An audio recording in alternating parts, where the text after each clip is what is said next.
One day, my husband disappeared without a trace.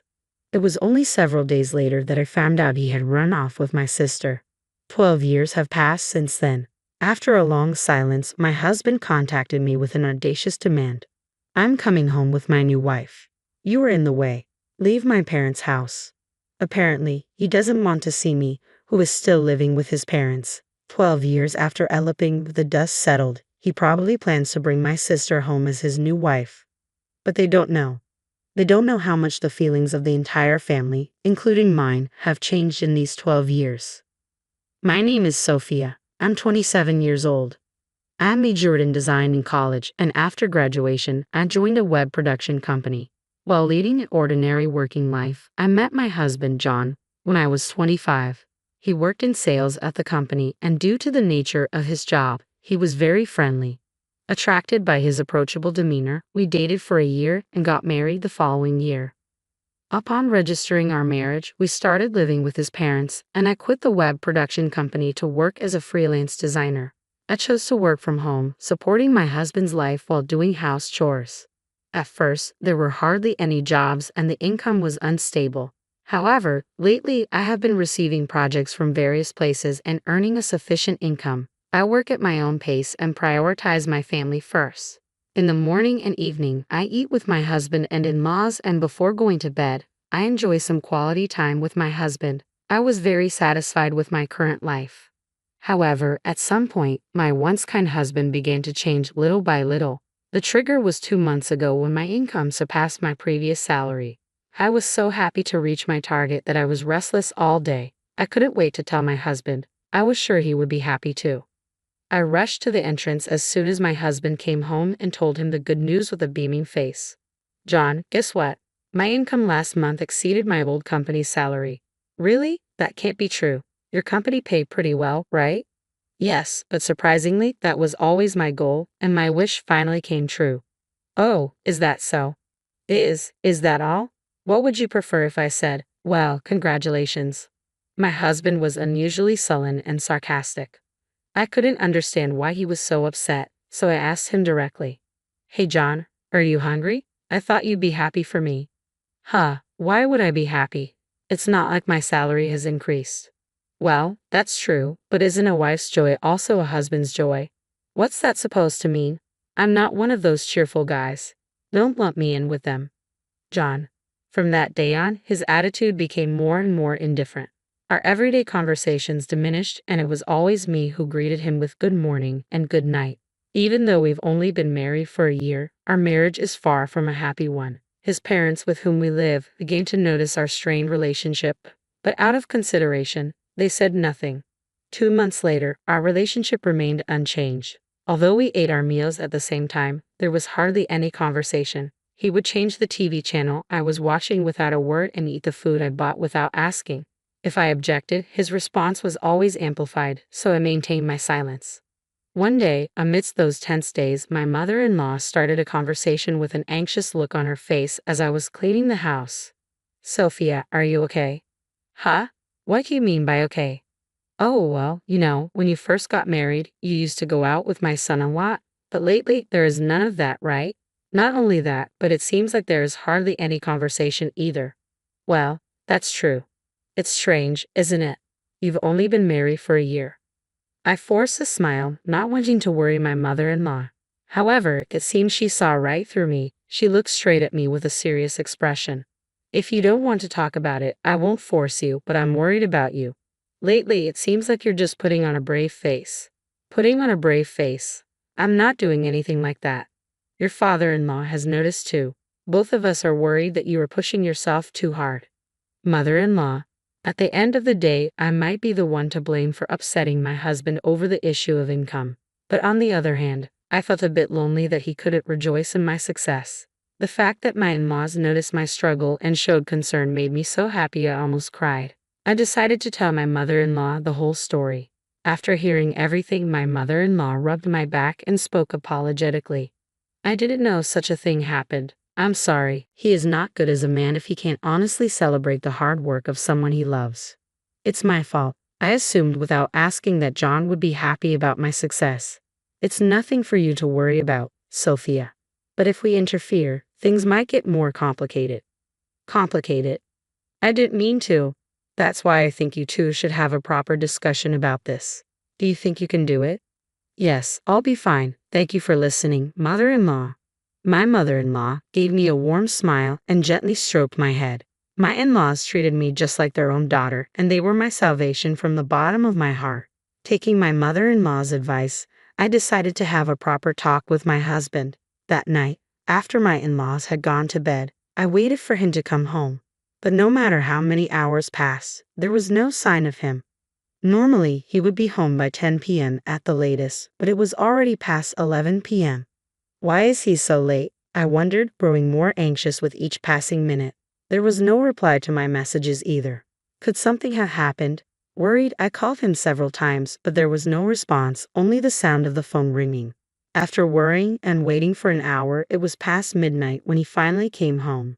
"Welcome home," I greeted him, despite my concern. My husband heaved a big sigh and wore a displeased look on his face. "What? Why are you still up at this hour?" "Why? I was thinking of having a proper talk with you, John." "Talk about what?" "Ever since I brought up the topic of my salary, we've been like this, haven't we?" "I didn't think much of it then, but I might have hurt your pride, John." At that moment, a chill ran down my spine. My husband was glaring at me with a cold expression. I was so terrified that I couldn't find my voice. As if scorning my fear, he calmly threw out his words. "There is nothing I want to discuss with you. Now, waiting up for me to come home is just creepy." "Creepy? I just want to build a better relationship with you, John, as a couple. That's what's tiring. I'm seriously thinking I might have chosen the wrong person to marry." "Don't say that. Enough already. I'm tired from working overtime. Don't talk to me so casually when all you do is laze around at home." He brushed past me and headed upstairs to his room. Somehow, I couldn't move from the spot until the sound of him going up the stairs faded away. Why would he say such a thing? All I want is a normal married life. Even though my mother-in-law encouraged me to talk to him, nothing is resolved. Seeing his attitude, I don't have the courage to propose another talk to my husband. I felt as if everything about me was being denied, and it hurt. Even after 2 months, there was no conversation with my husband, and the days just passed uneventfully. Then one day, my husband disappeared. Looking around his room, I found it empty, devoid of his belongings. I suddenly felt something was off. Was John's room always this clean? My husband was not exactly known for his tidiness, but his room was unusually neat. There were hardly any clothes in the closet, and his suitcase was missing. That's when I finally realized he had left the house. I hurriedly tried to contact my in-laws, but I couldn't reach them. Maybe their phones were off.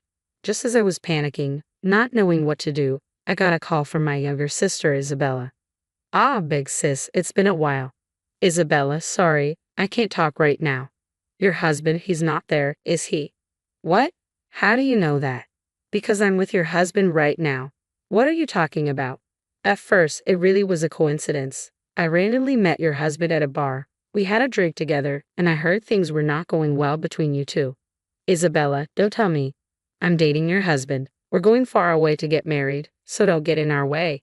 "Going far away? Stop joking around. Bring John back right now." "Sorry, but I can't. Actually, I've been interested in your husband for a while now. He's tall and handsome. So sorry, I'm taking your husband." She abruptly hung up the phone. No matter how many times I tried calling back, she didn't answer. I called back, but my sister wouldn't answer. Instead, she sent me a bunch of photos, about a few dozen pictures. Some showed them next to each other, others on dates. It was unbearable to look at. A few days later, I received divorce papers from my husband. When I called his company, they told me he had already resigned. At this point, it was not a problem I could solve by myself. I decided to talk to my parents and in-laws about the situation and ask for their advice. "It seems that John and Isabella have eloped," I explained. "He quit his job without telling me, and he apparently wants to divorce me." Once I finished telling the story, everyone present was lost for words. In the midst of this, my father-in-law was the one who finally spoke.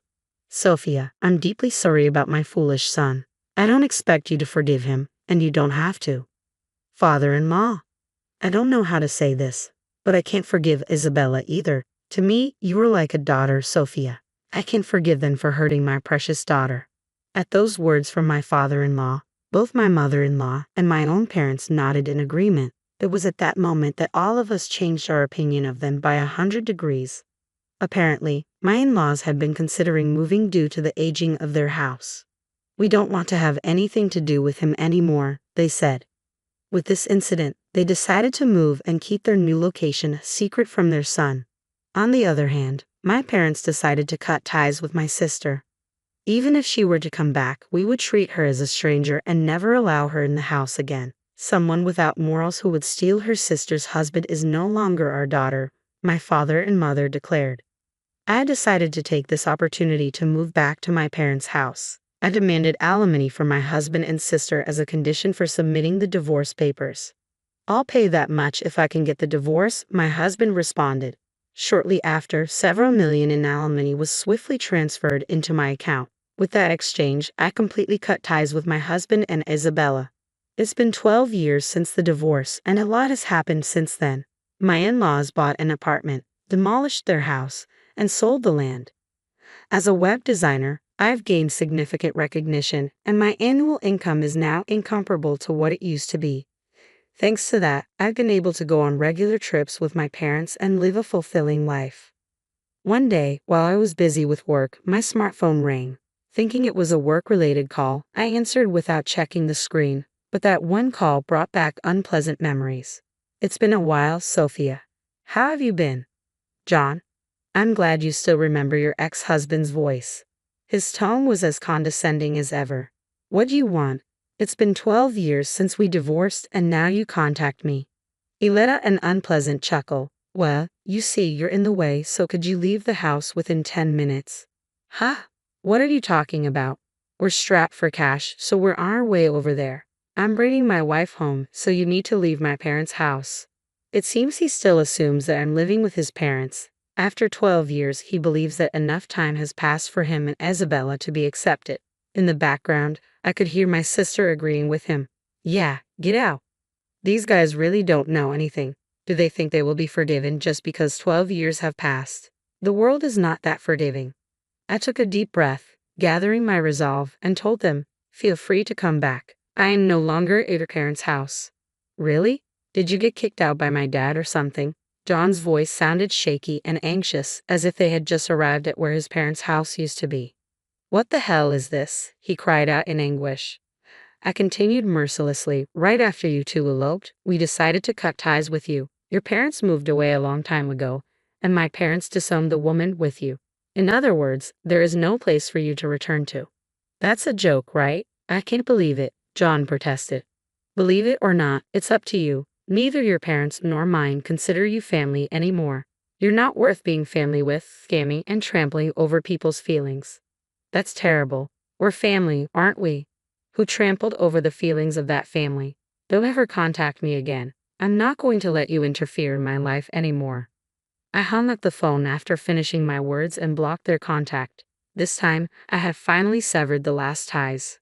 Afterward, they couldn't find their in-laws and visited my parents' house while I was out. But my parents had already disowned my sister. To my sobbing sister, they repeatedly asked, "Who are you?" and drove her away from the gate. Then the two of them knelt down in front of the entrance. "Please, Dad, Mom, forgive us. We have nowhere else to go," my sister pleaded.